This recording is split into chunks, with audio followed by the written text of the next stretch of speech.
Based on my experience, totoo to, magregalo ka ng relo, suswertihin ka at suswertihin din yung pinagbigyan mo. Kaya kadalasan ito yung nire-regalo ko. Graduate ng college yung pamangkin ko at bago ko ibigay, gusto kong i-share sa inyo, baka sakaling naghanap kayo ng pangregalo at lalo ngayon, malapit na yung Pasko. Ito yung regalo nyo, mura at maganda, elegante siya.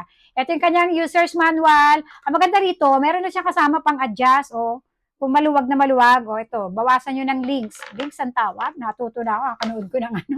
Ito yung itsura niyan. Ito, meron pa siyang paganito at nakabalot ng plastic yung buong pinaka-bracelet niya. Yung likod niya, ganito itsura. Ayan, o, kumikinang-kinang.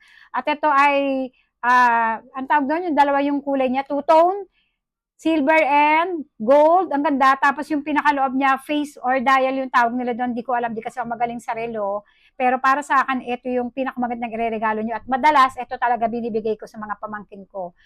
Silver, white, maganda daw yun kasi elegante siyang tingnan at pwede mo isuot kahit sang okasyon. O, di ba ang ganda? Ganito, o.